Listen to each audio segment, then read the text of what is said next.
told Mike, you know, it ain't always what's easiest, Mike.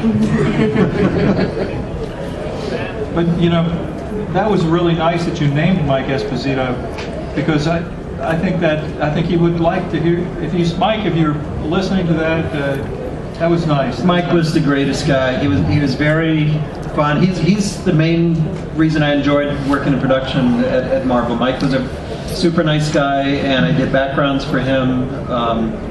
He had a lot of stories. He was a fun guy. I think the closest for me, outside of you know, people helping me out, the artists that I mentioned earlier, helped me out early on, would be on staff, would be perhaps Archie Goodwin, who unfortunately a lot of people don't know these days, but for the longest time he was probably the most universally respected and admired editor-writer in the business. And later on, I mean, if you're talking about, you know, influential people on others and sort of the culture of Marvel in general, unfortunately, many of you in here never got a chance to meet Mark Grunwald, who in a lot of ways throughout the 80s and in the mid-90s sort of was the heart and soul of Marvel editorial and their creative crew. And a lot of us had the pleasure of getting to work with Mark and play with him. And he was so enthusiastic about everything related to comics and Marvel, and many of us were very, you know, kind of introverted by nature, and he, by his sheer force of will and enthusiasm, would get us to do the stupidest stuff sometimes, just in the name of fun, going to conventions and doing the Marvel Olympics with the fans, and things I would never have done on my own. If Mark was in charge of this panel, you'd all be laughing and crying and having a great time. This is life without Mr. Grunwald. I remember one time we had a man that worked in Marvel Comics that had a big nose, and he wore black glasses, just like that kind that, you know, with the mustache that's down below. Anyway, one day Mark Grunwald showed up at work, and he had like 40 pairs of nose and glasses with a black mustache, and everybody put them on, and then there was this guy that was sitting out there that actually looked like that didn't have it. And everybody just went about their business and walked around, you know, looked at him, and, you know, I saw him looking up from his desk a couple of times, you know. That was, we shouldn't name any names, but he went on to better things after he left Marvel. He went on to work for Cracked magazine. But anyway, it was always something. You know, I hated those people, actually.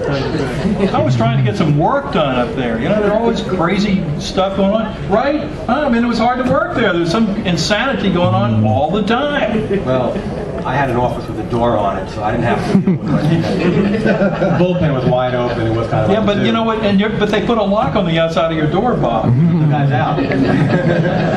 I'd often get in at 7:30 or 8 just so I'd have a couple hours before anybody else would show up and the phones would start ringing, and that was my most productive time of the day, because there's no telling what was going to be happening in the later part of the morning or the afternoon with all the calls coming in, the meetings, and the freelancers. It could be nuts, and often nuts in a very fun way. I just want to get back to the original question a little bit, which was about mentors, and I did mention Maurice Severin was very helpful. John Romita was an art director at the time I was there. He was tremendously helpful. I'm actually sitting next to somebody who was a mentor of mine. Oh, here, Jim Challenger. Jim hired me as his assistant editor. I was his assistant for a few years. And he always gave me opportunities and encouraged me to keep pushing my artwork. And in fact, one of the covers he assigned me to draw was X-Men number 120. I'm sure John Byrne has yet to forgive you or me for taking him out of that run of covers.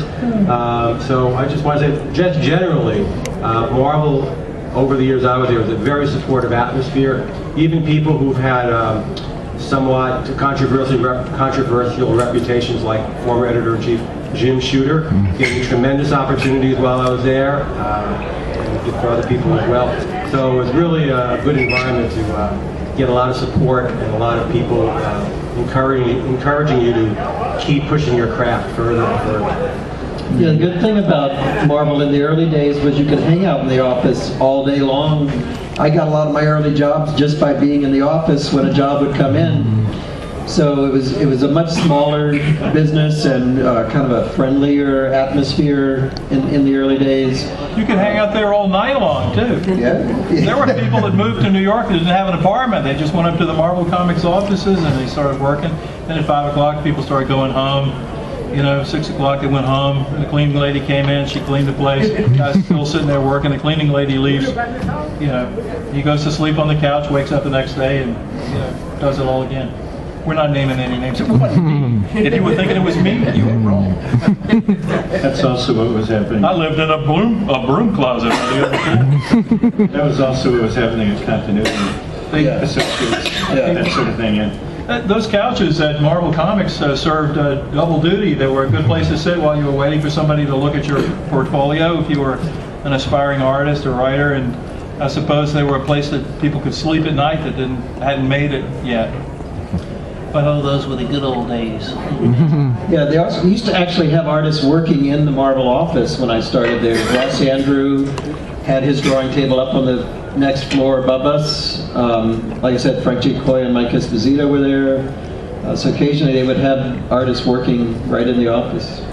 I think one of the disappointments that a lot of fans of Silver Age Marvel had was that the fabled bullpen didn't really exist in the form that we were kind of led to believe from Stan's soapbox and stuff. But it sounds like it was more of a bullpen, more of a workplace during the years that you guys worked there.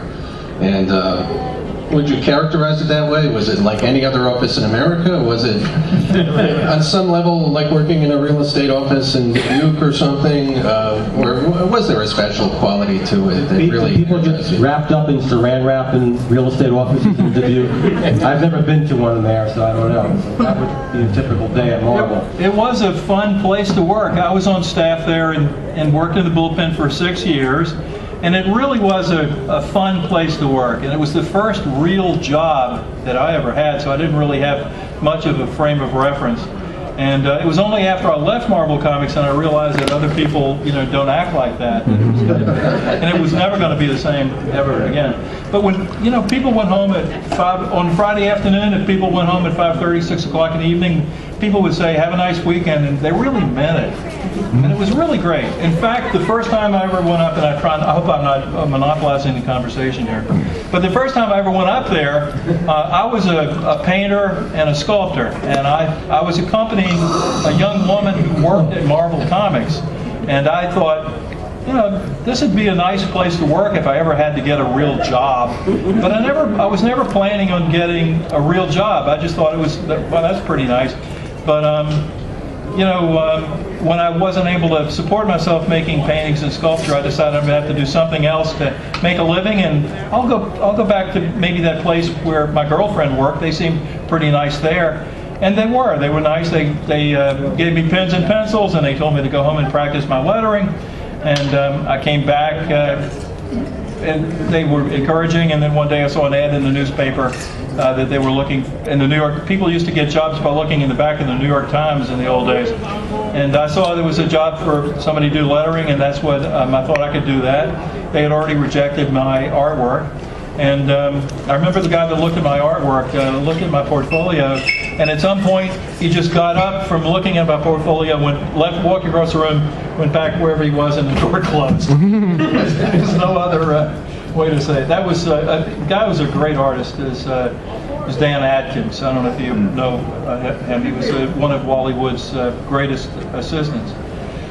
But anyway, it was just a great place to work. It was just people were having a good time. You had the feeling that people would have, I can only speak for myself here, but people would have been there, even if they didn't get paid, they would have continued to come into that place. That might be a little bit of a stretch, I don't know about how you guys felt, but I always felt like they're paying me far more than I'm worth, and they were right. I never felt that way.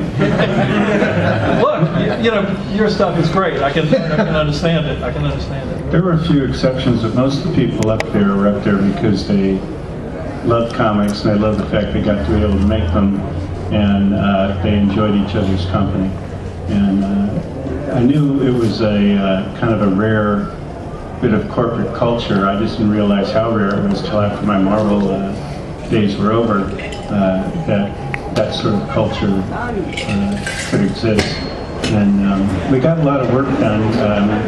For producing periodicals, so there was serious business being done, but everybody was having fun doing it, and it didn't get in the way of us having a good time or playing practical jokes on each other. And it was the good kind of practical jokes for the most part. I hate the kind where someone is like the butt of something and made to feel bad while everybody else is getting their yaks off it. But it was like stuff that everybody had a good time doing. How